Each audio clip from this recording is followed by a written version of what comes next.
Congress party पिछले कई दिनों से पार्लियामेंट की functioning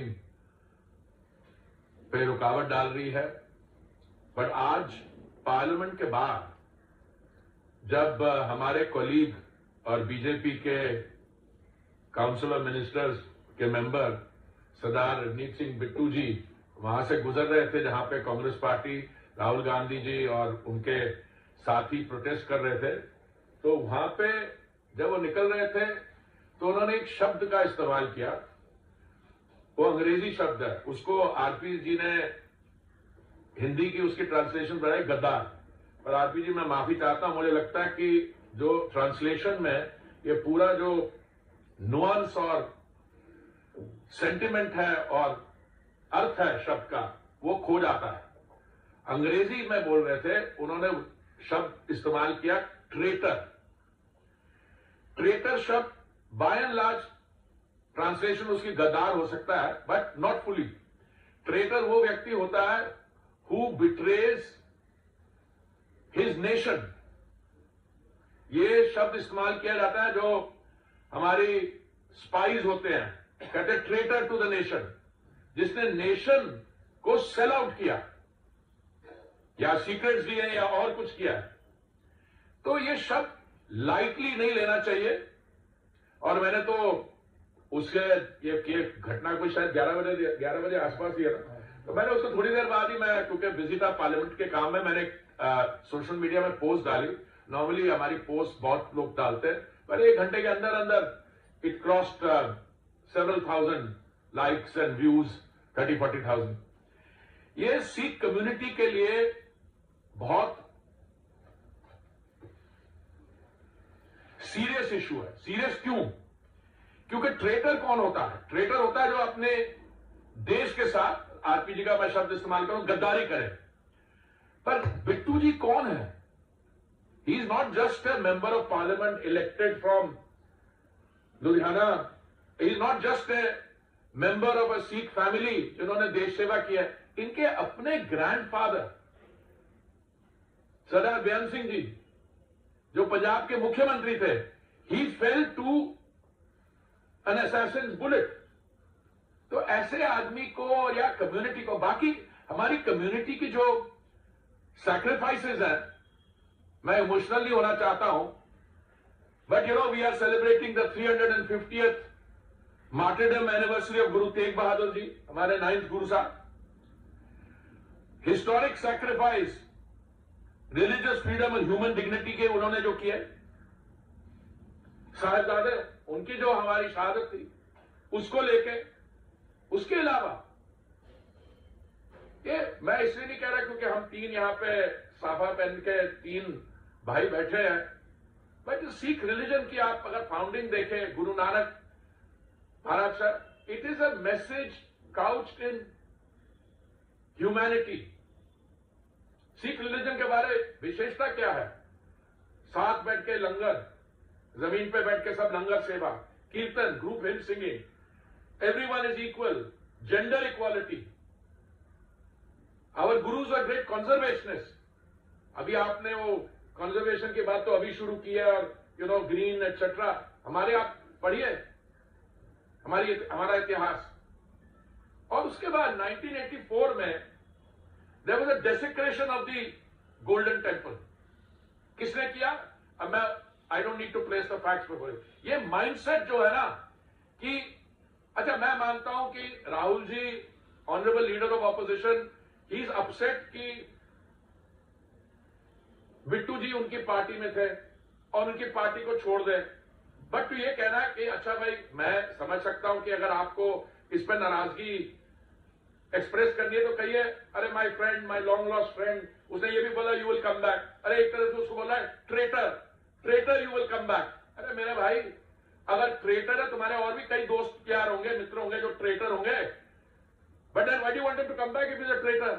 no, it's a mindset. Desecration of Golden Temple 1984, और day in and day out, पहले तो होता था कि अब देश से बाहर निकलते थे तो ऐसे शब्द इस्तेमाल करते थे, देश की trying to undermine the country. अब बैठ के undermining, not undermining, criticising, members of the arm forces. आपको पता है सिख्स की परसेंटेज ऑफ पॉपुलेशन कितनी हो? 2% तो घट ही होगी ना, 2.25%। और what is our contribution to the arm forces? 20% plus. If you look at the number of turban Sikhs serving in the armed forces, I'm not trying to make a point, but just because a person wears a turban and he's left your party, you express it in terms of traitor. तो मैं आपके साथ यही share करना चाहता था, it's with great दुख के साथ। ये गंभीर विषय है, पर राहुल जी अब ये भी नहीं कह सकते कि शायद उन्होंने कोई लैंग्वेज की नुआंस चीज मिस्ड, क्योंकि अंग्रेजी में बोल रहे थे। अगर हिंदी में बोल रहे होते तो कहते हो शायद उनका हाथ तंग है, जैसे मेरे बातें कहते हैं कि मेरा हाथ भी थोड़ा तंग है। हाथ तंग नहीं है, इसे को मैं 40 साल बाहर रहा हूं तो अभी वापस आ गया, पंजाबी इजियर, बट ये शब्द एकदम अनएक्सेप्टेबल है। और हमारे कोलीग है सिरसा जी, उन्होंने भी मैंने देखा कुछ प्रेस में स्टेटमेंट दिया। और आने वाले समय में मैं चाहूंगा कि to label anyone from any community with the characterization of being a traitor is unacceptable. But all the more so when that person comes from a family which is itself paid a price. तो बिट्टू जी का मैंने बयान देखा, वो कह रहे क्या कह रहे थे जब इनके बारे करेगा द विक्टिम्स ऑफ टेररिज्म, तो उन्होंने कहा my grandfather used to say I am also a victim of terrorism, he used to say about his grandfather. So it is extremely unfortunate. और मैं कंक्लूड करना चाहूंगा, मेरा यह मानना है कि पार्लियामेंट्री डिस्कोर्स, चाहे वो हाउस के अंदर हो, चाहे वो आउटसाइड द पार्लियामेंट हो, whether it is amongst members of your own party और opposition, it has to be grounded at all points of time in decency, in the use of language which is dignified, and offense of the kind meant where you are questioning a person's credentials, service to the nation. This is most unacceptable. So I join my colleagues RPG and Lovely ji, and I'll request them to say a few words before we conclude. मैं निवेदन करूंगा lovely जी से कि वे भी अपना पक्ष रखे, परंतु उससे पहले एक बात मैं जोड़ना चाहता हूं बीच में। राहुल गांधी विदेश गए थे, वहां जाकर एक बच्चे को कहते हैं कि आपको सेकंड क्लास सिटीजन की तरह ट्रीट किया जाता है। बिल्कुल, you are treated as second class citizen. आपको वहां पर दस्तार पगड़ी नहीं बांधने दी जाती, आपको वहां पर कड़ा नहीं पहनने दिया जाता, आपको गुरुद्वारे नहीं जाने दिया जाता। ये कह रहे हैं ट्रेटर। ये देश को बांटने वाले लोग, ये सिखों के प्रति अत्याचार करने वाले लोग, और देश में अब तक ये जो पुलिस साहब ने कहा, ये इनका डीएनए है जो फूट फूट कर निकलता है बार बार। लवली जी। धन्यवाद आरपी सिंह जी। हमारे माननीय हरदीप पुरी जी ने बहुत विस्तार के ऊपर इसमें बात रखी। मैं केवल इतनी बात इसमें जोड़ना चाहता हूं कि निश्चित रूप पे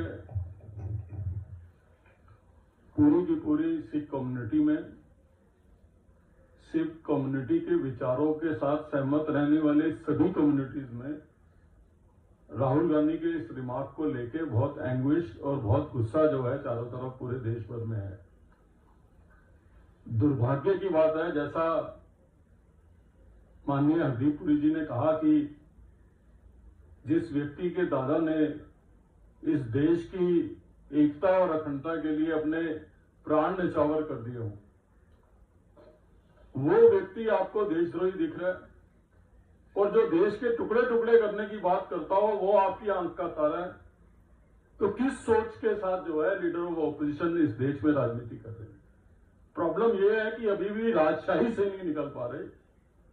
जो परिवार अपने आप को अभी भी शहंशाह और इस मुल्क का जो है मालिक समझता है, इस देश का मालिक समझता है, वो उस सोच से नहीं निकल पा रहे। उनको लग रहा है जो उनकी सोच के, उनके काम करने के हिसाब से चलेगा या उसका जो विरोध करेगा वो देशद्रोही है। इस मानसिकता से जो है कांग्रेस पार्टी और राहुल गांधी उभर नहीं पड़े और आज उभर नहीं पा रहे।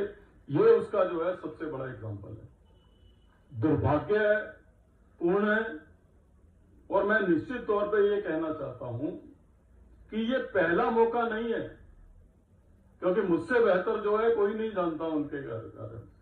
वो हैबिचुअल सिखों के अब्यूजर है, कहीं मौका नहीं छोड़ते किसी भी सिख को अब्यूज करने का। ये कोई पहला मौका नहीं है। डॉक्टर मनमोहन सिंह जी बहुत ही बढ़िया और शरीफ आदमी थे। वो कमजोर प्रधानमंत्री हैं। ये इस देश में किसने एस्टेब्लिश किया था? एक ऑर्डिनरी मेंबर ऑफ पार्लियामेंट होने के नाते डॉक्टर मनमोहन सिंह जी की कैबिनेट ने जो बिल लेके आया था उसको फाड़ के उन्होंने, डॉक्टर मनमोहन सिंह जो देश के प्रधानमंत्री थे, बिट्टू जी तो हमारे मंत्री हैं, देश के प्रधानमंत्री को अब्यूज करने से पहले जो है उन्होंने नहीं सीखा, सोचा और पूरे देश में ये एस्टेब्लिश किया कि डॉक्टर मनमोहन सिंह जी की उस समय जिस तरीके से उनको खुद को भी बहुत बुरा लगा, कांग्रेस पार्टी के अंदर रहने वाले सिखों को बुरा लगा, देश में रहने वाले लोगों को बुरा लगा, पंजाबियत के मानने वाले लोगों को बुरा लगा। तो ये पहला मौका नहीं है कि उन्होंने सिखों को जो है इस तरीके से अब्यूज किया हो। आप हाथ में संविधान लेके घूमते हैं, आप कहते हैं कि हम संविधान की रक्षा करेंगे। जो मंत्री संविधान की ओथ लेके भारत सरकार में काम कर रहा हो और उसको आप जो है ट्रेटर कह रहे हैं, उसकी क्या जस्टिफिकेशन हो सकती है? आज तक तो इस देश के लोग ये कहा करते थे कि ये व्यक्ति राजनीति करने के लायक नहीं है। आज की इस घटना के बाद देश के लोग ये कहेंगे कि ये संसद सदस्य में और सदन की मर्यादा रखने के